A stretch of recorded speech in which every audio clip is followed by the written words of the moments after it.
Reduction of contact tracing and the expansion of the supply panel for sub-teachers. President of the union, Joe McKeown, says support has been withdrawn from principals. That has been a big loss to principals, and they certainly feel very, very isolated. And indeed, school communities are feeling very anxious about the situation. 1,578 new cases of COVID-19 have been detected in Ireland. The Department of Health says the 5-day moving average of cases has now fallen to 1,736.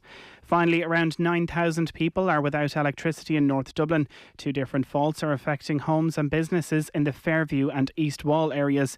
The majority of those customers are expected to have their lights back on in about 15 minutes' time. That's it for now at 7:02. News Talk weather. Thanks to Ryanair.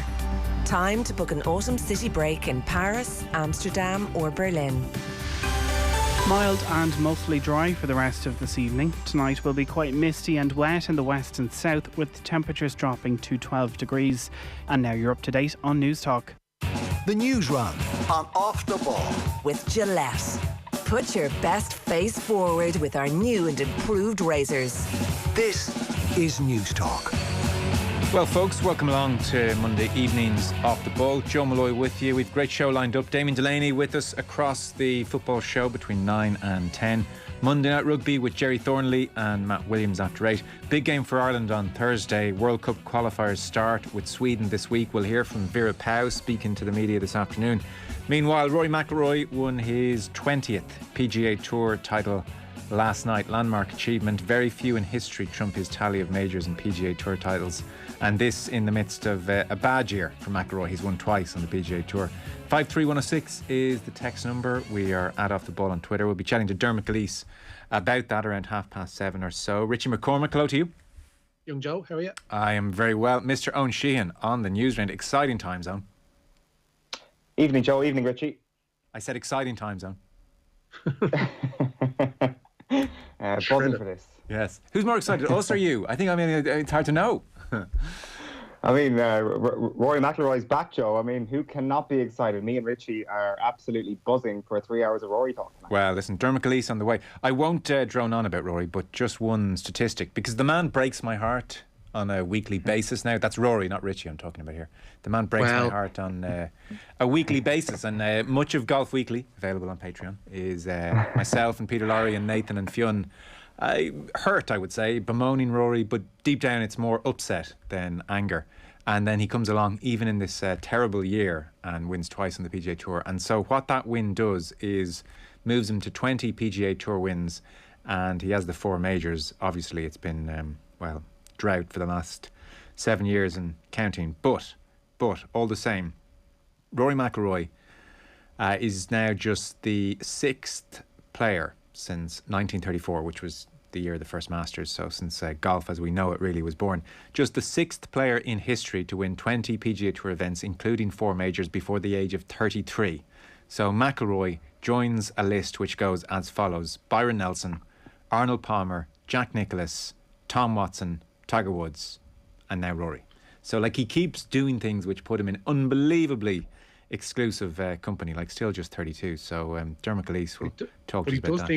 He does them at things like the CJ Cup, for which, Joe Public's care factor mightn't necessarily be peaked.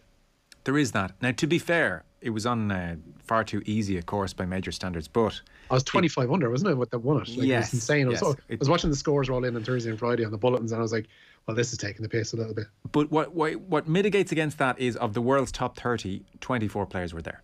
So yes, it's a certain type of golf where you have to go out and shoot really low, and traditionally majors might be stiffer tests, but he was against 24 of the world's top 30 there, and he blitzes them.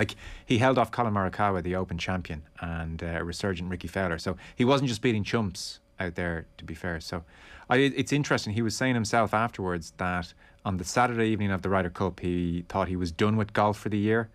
And then after the Sunday, when he obviously went out and won his singles, he said, okay, I'll go to Vegas and see if I can do something and build Vegas on the breakthrough. Yeah. He said there was a lot of reflection last couple of weeks. This is what I need to do. I need to play golf. I need to simplify it. I need to just be me. I think for the last few months I was trying to maybe be someone else to try and get better. So that's where Rory is. Dermot Gleeson on the way at 7:30 will be interesting. Like, he is own from the island of Ireland, possibly the most underappreciated sports star we've ever produced. I think history will be very kind to him.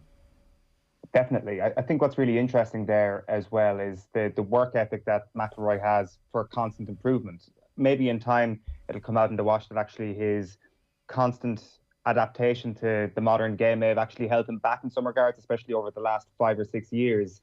But the other way to look at it is that you put him in that list of only 6 players under the age of 33 who've got to 20 PGA Tour wins, that really his ceiling is much higher than a lot of those 6 because of the way technology has developed, the level of innovation he's bringing to the game as well. Now, of course, the counterpoint to that is that the PGA Tour is as competitive as it's ever been at this point, especially because of the US collegiate system.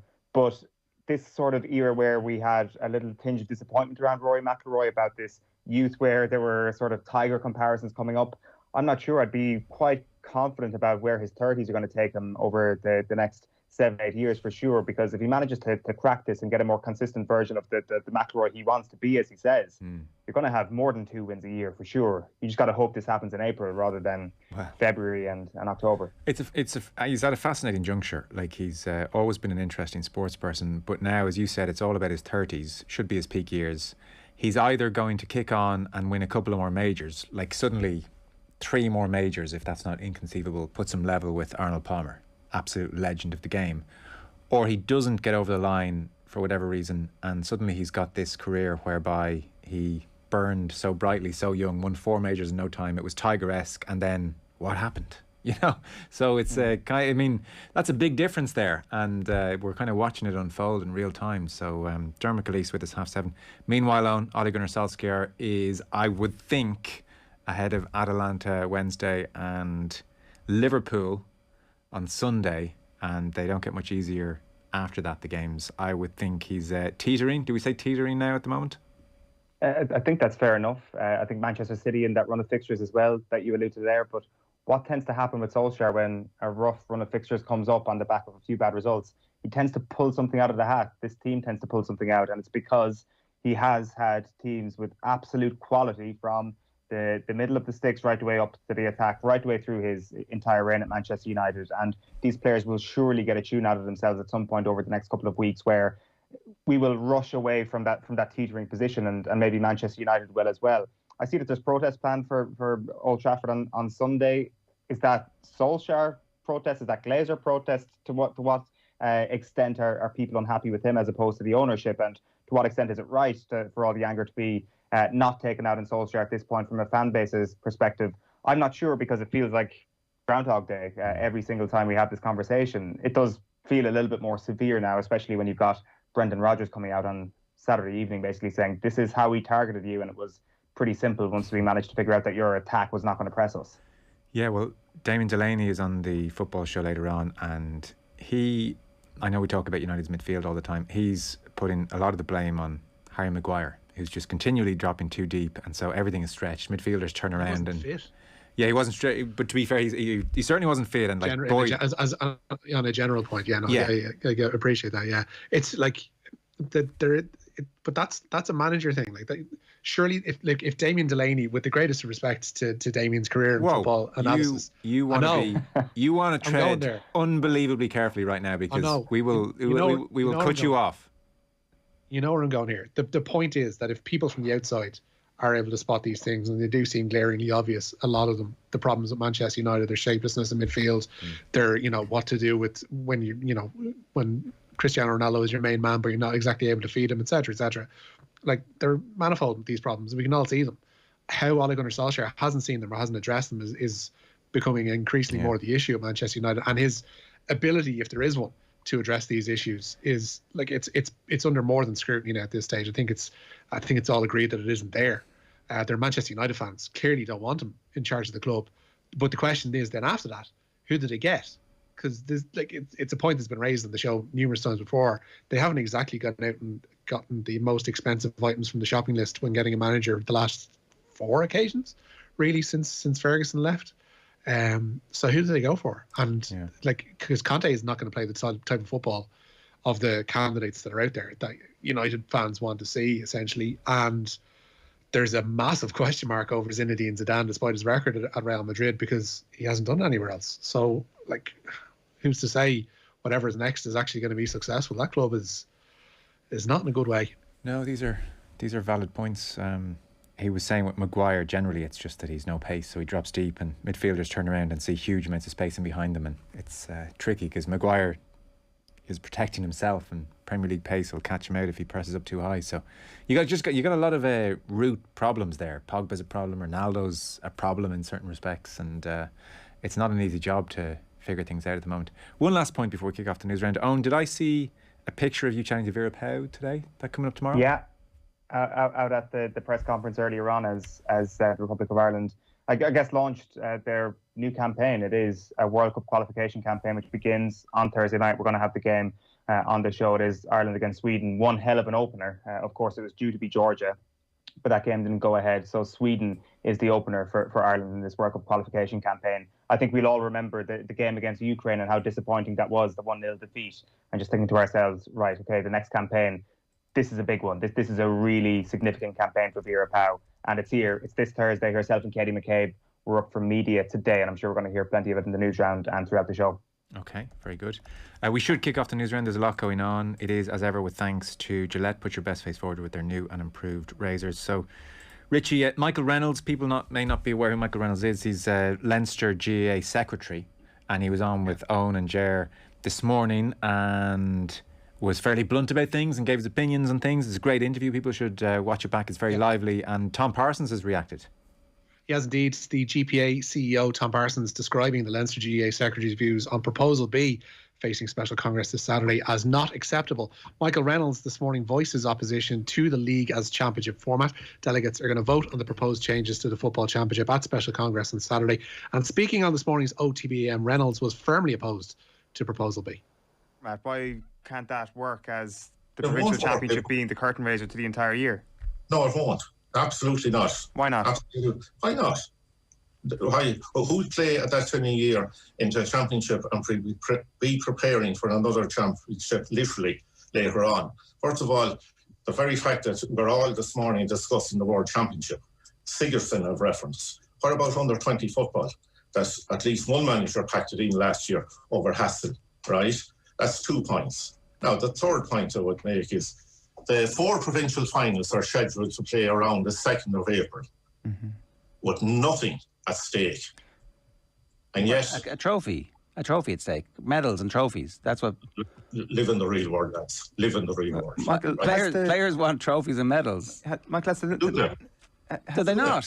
Honestly, we're not in any way being facetious here. I honestly believe you are actually. I am not being facetious. I firmly believe that people enter competitions, players enter competitions to try and win trophies and medals. They get hats and they celebrate and they go, and that's the reality of all the sports that we've ever seen. Still does. So you're equating the O'Byrne Cup then with the Leinster Championship? I mean, no one's saying it's going to be the O'Byrne Cup. It's the same trophy. It's still going to be the same trophy that Kildare won in 2000. I remember a massive crowd celebrating an O'Byrne Cup. It won't actually be the same trophy. Sorry, it's trophy competition. When Kildare last won the Leinster Championship, they went on to an All-Ireland. So it's not the same. It's the same trophy. You win the same trophy, you get a medal. And actually, I do remember an O'Byrne Cup triumph that Kildare celebrated wildly because we thought that it was a precursor to something better. Yeah, well, you do always, don't you? No, I read that to the cloud now.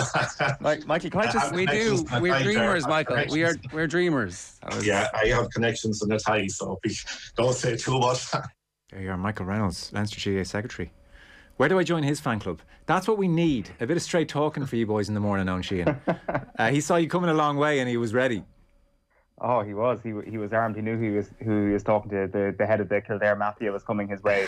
And I mean, he is the third of the provincial council heads really to come out and firmly oppose Proposal B, which is obviously the only one worth talking about ahead of this Saturday Special Congress. We're yet to hear, as far as I'm aware, from Connacht, but we've had Kieran Leddy from Munster and Brian McAvoy from Ulster. Brian McAvoy and and Michael Reynolds have both been pretty blunt in their assessment. They really don't see any way how this can actually work and how this can actually benefit the current structures, whereas Leddy and Munster actually kind of feels like he is open to some sort of manoeuvre on this if the finances are a little bit more baked in and look better from the outset, I think is his view. So the provincial councils aren't all on the Michael Reynolds level of opposition to this. Himself and Brian McAvoy certainly the two most vociferous opponents and the most blunt opponents, I think it's fair to say, of Proposal B. Yeah. What's your sense of all this now? Sorry, Richie. Yeah, I just quickly want to get on the sense, because I know you boys are doing a lot of work on this in the mornings. I would say there was a real flurry of excitement when this was all proposed initially. Media very on board with Proposal B. GPA suddenly out with Proposal B. GAA headquarters staying quiet and continuing to stay quiet. And now I think, I'd say over the last 5, 6, 7 days, I would say a growing, more vociferous opposition to Plan B going through here. I'm increasingly suspecting Proposal B does not get the 60%. What are you thinking? Yeah, that would be my gut feeling as well. And do you know what? I mean, fair play to everybody who's coming out in real opposition to Proposal B, like we just heard there. But I actually don't think that will be the reason why this does not pass. I actually think there are a lot of people out there who say Proposal B is a lot better than the status quo, but it's not perfect. Therefore, I am not going to vote for Proposal B. And I mean, I think that kind of misses how GAA actually works and how the GAA changes and how change happens to the organisation. I think to hope for perfection and for people to be throwing out their favourite championship structures this week, it feels like a very futile exercise. It's going to completely distract from the task at hand, which is, do you want the status quo or do you want something much better, which is Proposal B? And for that reason, I fear that the distraction has already happened and it's a little bit too late, and it might get 50%, but it will struggle to get 60%. You were coming in, Rich? Yeah, on Michael Reynolds' interview, because it does cover a lot of ground, apart from him being, I would say, unnecessarily blunt at times this morning. But one issue he did raise, which I think is worth exploring, is that he said that the Leinster Council and the other provincial councils would have say-so over how their championships are formatted. So he did raise the issue of perhaps a Leinster championship whereby the top 4 seeds or the top 4 finishers in the league, or however they want to deal it out, would get automatic buys to quarterfinals, and then the rest would be split into 1 or 2 groups in a round robin to essentially guarantee them all 2 or 3 games and then to progress to a quarter final, which I think is probably the way that this is going to go, because I don't think you need to know which way the wind is blowing to know that we're going to end up with the status quo, I think, on Saturday evening. But there being a willingness among the provincial councils to actually change how their championships on the football bases are run, that seems to be the way forward, and to give teams a bit more of a chance of playing games, guaranteeing them a minimum number of games going into each championship. And I think the format that Mick Reynolds outlined this morning for Leinster is probably going to be the most workable in the interim. Okay. Well, if nothing else, this whole saga will hopefully herald the beginning of the Mick Reynolds bi-weekly GAA update on OTB AM, and I know we'll all look forward to that. James Horan was on Midwest, Richie. He also has concerns with Proposal B, and in fairness, James Horan is a GAA man of serious substance as well. So I mean, we got to listen to all opinions, don't you? First of all, he dismissed talk of a row among his backroom team following that All-Ireland final defeat just last month. But also, he gave his view on Proposal B in that wide-ranging interview with Midwest this morning. I think Proposal B is solid, but there's flaws in it. You can have guys battering away in Division 1 that won't get a crack at, that a couple of them won't get a crack at an All-Ireland final. The winners of Division 4, Division 3 will. So, even though it's a much different standard or level. So, I'm not sure it's the right proposal. That's just my take on it. If things were left as is, I'd be okay with that. If there's a slight tweak, I'd be okay with that too. But I'm not sure Proposal B, in my opinion, is exactly... I don't think we should rush into it. There we are. So it does seem as if the wind is blowing that way, not rushing into it at the moment. Special Congress this Saturday. Tommy Welch then? Yeah, he's announced his retirement from inter-county football. He returned to the Kerry panel in 2015 after a spell in the AFL, first with St Kilda and then the Sydney Swans. Walsh won an All-Ireland medal in 2009 and he was part of the Kingdom team beaten in the final a decade later by Dublin. We have live football this evening. We do indeed. There's 5 minutes played at Tallaght Stadium in tonight's SSE or Trinity Premier Division Dublin Derby. It's still Shamrock Rovers 0, Bohemians 0. The visitors without Georgie Kelly tonight, Promise Amacherry leading the line for them. Rovers need just 7 more points from the remaining 6 games to retain the title, and Bows hoping to deprive them of at least 3 of those tonight. Patrick Vieira returns to Arsenal for the first time as a manager tonight. The former Gunners midfielder takes his Crystal Palace team to the Emirates in the Premier League, and kick-off there is at 8 p.m. Yeah, we'll keep an eye on that game. I mean, it was an interesting Premier League weekend, full stop. On the Saudi takeover at Newcastle was very much, I think, the story of yesterday and the reality of the new era, and then obviously promptly beaten by Spurs and they're second from bottom, but they'll quickly turn that around. What have you made of, every aspect of it, I suppose, from, well, the takeover and the 320 billion, which is going to be interesting, and how quickly they can get up to a certain standard will be very interesting to media reaction and fans' reaction. Like, I didn't get to see any of the coverage yesterday. I'm told Jamie Redknapp interviewed the owners, all this kind of stuff was going on. Yeah, the coverage was bonkers yesterday. But even not so much the coverage, but the actual pageantry of the event. I'm not quite sure we've actually fetishized the ownership of football to quite the level it's happened in Newcastle ever. I think this is on a level quite above what we've seen in Manchester City and Paris Saint-Germain, that this is a real sense of salvation for the Newcastle people from their perspective, I mean. And so the response was absolutely glorious yesterday to their new owners when the cameras walk up the steps and get a good look at them, and they're on the big screen and everybody's singing their names. Like, this is almost like a homecoming of sorts. And there was something almost like out of Gladiator when the game did break out, where they had their thumb up when Steve Bruce and his side went 1-0 up, and then the thumb was firmly placed downwards when they had started to concede a couple of goals and looked like they were losing the game, where you could tell from the expression of the ownership group that this guy's not going to be in charge for very long. And I know he's going to get a massive payout if he does get sacked in the next little while, but you are thinking to yourself, poor Steve Bruce. And I mean, you should have limited sympathy for somebody who's going to get over £9 million in terms of their contract being ended. But you're still feeling a little bit of sympathy for him, just caught in the middle of all this and this sort of referendum that seemed to erupt at St James's Park around his team yesterday. It's quite interesting watching former footballers as pundits trying to grapple with what's going on, and I think we're having more misses than hits, to be honest, really. Like David Ginola, I was in here yesterday, so I didn't really get to see it, but towards the end David Ginola was talking about how, there are questions to be asked of the ownership, and we'll just have to let due process take its course, and we'll see what the ultimate verdict is. I don't know what he's talking about. He's talking about Jamal Khashoggi there. I don't know, but I think the verdict on Saudi Arabia's human rights record is in. I didn't. This was like Ginola talking as if it was some isolated incident, and we have to wait and let due process take its course. And then Alan Shearer was on Match of the Day, and it just, look, I'm sure this happens in Match of the Day all the time. I thought it was fairly obviously rehearsed, really, where they do the initial, well, it's great for football, and then and what about the concerns? And Alan Shearer saying, well, look, it's right that questions are being asked, and people should keep asking the questions, and actually, maybe it's good that if they've taken over, more questions will be asked. Now, again, I thought, well, I think we've a lot of the answers to the questions. I think the verdict is kind of in, so. But it was like this holding pattern effort of, well, questions need to be asked, was one of the go-to kick for touches that I saw anyway. The Jamie Carragher response really was the Jamie Redknapp response. Sorry, the Jamie Redknapp response was very much not a holding pattern. It was, well, people don't care who owns their clubs. It doesn't matter. He's right about that. He's right about that. They did when Mike Ashley was in charge. Well, they don't care about the human rights record. They care about how much they're spending on the team.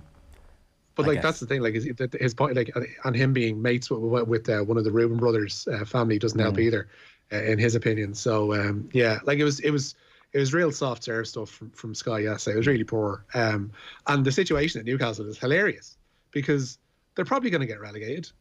Like, who are they going to get in as manager?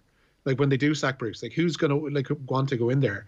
People are presuming that once they go into the transfer market in January that they're buying, Erling Haaland and Kylian Mbappe and Sergio Ramos.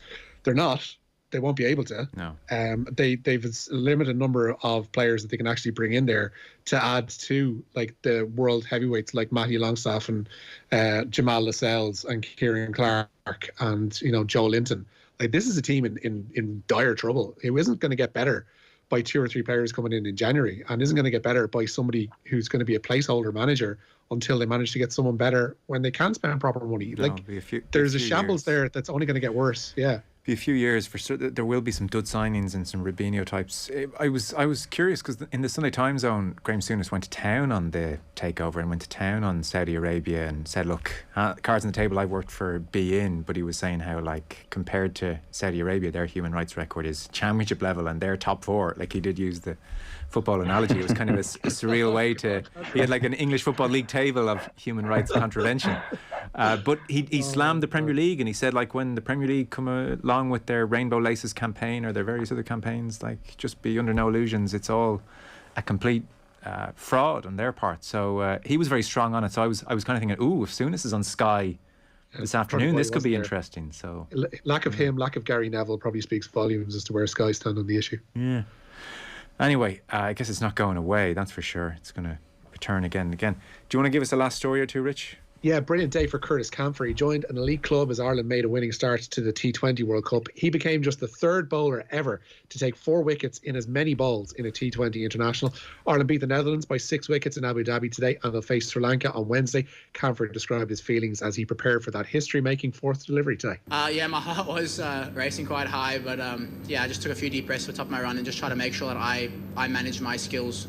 Obviously, I didn't really, after that over, I didn't really finish the last over as well as I wanted to, but you know what, I'm learning, I'm young, I'm just trying to do the best I can. And Rich, Robbie Brady, good news?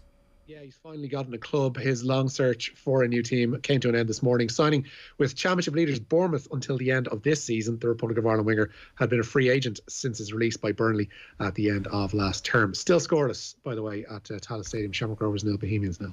Very good. Richie, thanks as ever. Talk to you tomorrow. Nice, lad. Eoin Sheahan, come again soon. Cheers. Thanks, lads. Thanks very much. Eoin back on OTB AM tomorrow morning from 7:30. You can stream the show on our app, OTB Sports, in your app store. You'll get the lads on all our social channels as well. Your chance to win big. News Talk's Cash Machine. Now, we opened the lines this morning for your chance to win big cash with News Talk's Cash Machine. Today, there was £5,757.77 to be won. And when we called Tom McGurk in Dublin after 3 o'clock, he picked up within the 5 rings. He told us the correct amount, meaning he walked away with all that money. So congrats to Tom. News Talk Breakfast at 8 a.m. We'll be reloading the machine and telling you exactly how much the cash machine will have to give away tomorrow. So tune in to News Talk Breakfast tomorrow morning, 8 a.m. We're taking a short break. We're back with Dermot Calise. The Newsround on Off the Ball. With Gillette. Put your best face forward with our new and improved razors. Hello, my name is Kevin Byrne. In over 30 years working for Concern, I've seen firsthand the terrible impact of hunger many, many times. I've also seen the life-changing impact your generosity can have, supporting the most vulnerable communities all over the world. At this time, you'll be thinking about the health and safety of your loved ones, and rightly so. But a gift in your will to Concern, however small, can go so far to building a better world for everyone. There's no decision to make today. Visit legacies@concern.net or call me on 01 417 8020 and I can tell you about the incredible